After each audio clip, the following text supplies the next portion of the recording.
This radio here is an ITT Shaub-Lorenz Touring International Model 103 from around 1972.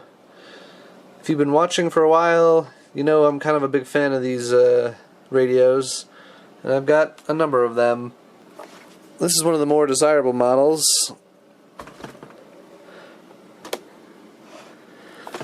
I believe it is the most recently made model that has FM going up to 108.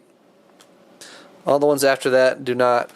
This set was made in the early 70s, hence it apparently by law had to include at least some wood grain. So it's got a wood grain grill. Not a huge fan of the wood grain look myself, but it's hard to avoid with 1970s radios, to be honest. You know, some took a different direction, but that was a pretty common one. Now, this particular radio I picked up at Kutztown last year. And speaking of Kutztown, I will be back again this year for the Kutztown Radio Show, which will be going on May 12th through 13th. And I will be at booth 552. So, if you want to stop by and say hi, please do. Maybe buy some radios too. Trying to clear out some of the excess radios. As you can probably imagine, I've got quite a few, so I need to, you know, thin the herd a little bit again. And maybe I'll pick up some nice ones while I'm there, but I definitely want to be doing more selling than buying. My booth is going to be in the kind of the middle of the overflow pavilion.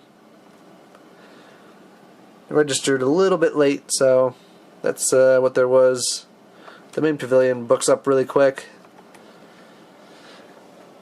Anyway, enough talking. Let's hear this one play. All right. You've been tasked to teach me how to play. Rain.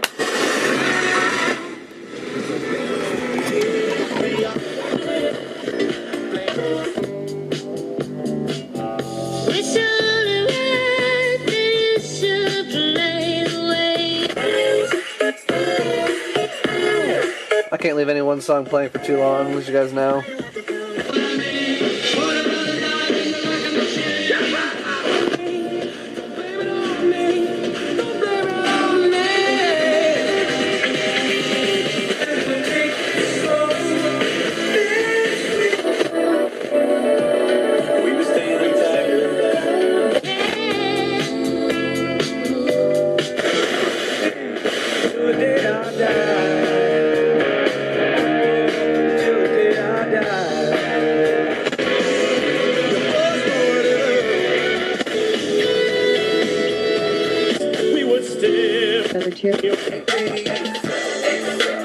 Consider it a challenge before the whole human race, and I ain't gonna lose. Obviously defeat ISIS.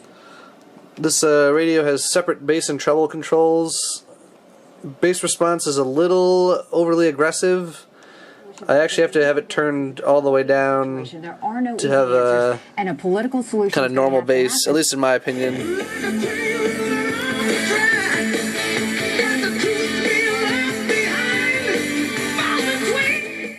You definitely don't want to turn it up more than around there, otherwise you're going to make the sound just kind of boomy and distorted. Very much. It's great to be back here at Mountain Stage. For being part of Spring Share-a-thon, and we have so many people to thank. I want to say thanks to Kyle.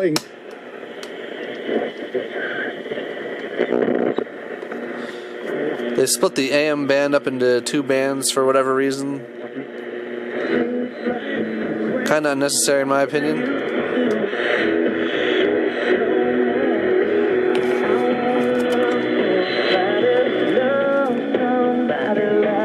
It's got pretty good sound quality on AM though.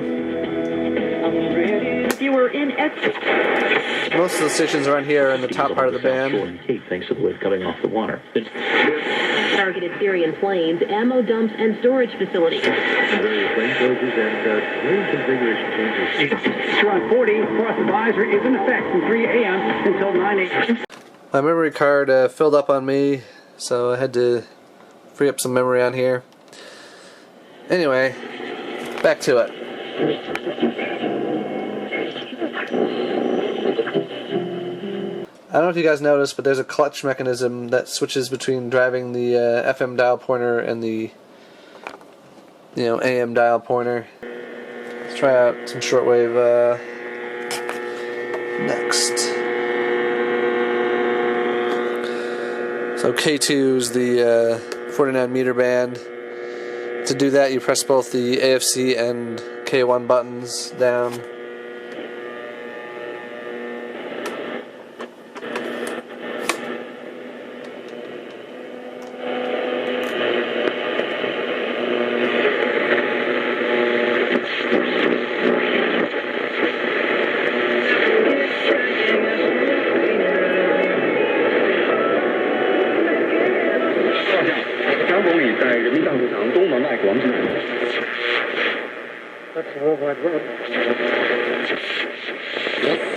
Shepherd, and shepherding isn't something that necessarily comes naturally.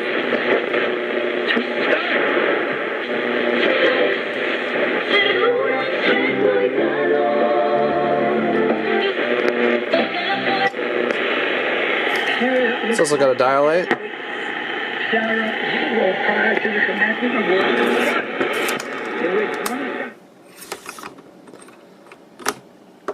There's a connector here for a AC power cord.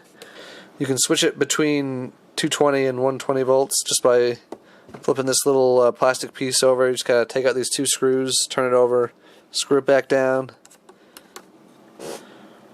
There's a hookup for a tape recorder and an earphone under that one. And some antenna connections under this one.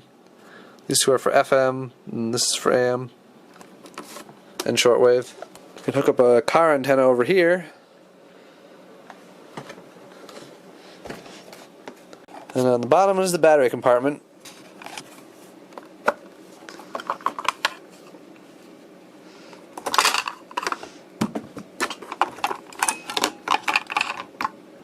There's a serial number there, 486566. The full model number. The AC adapter's underneath this cover, including its fuse. Well, thanks for watching. And if you happen to be in the area or planning to be at Kutztown anyway, look for me.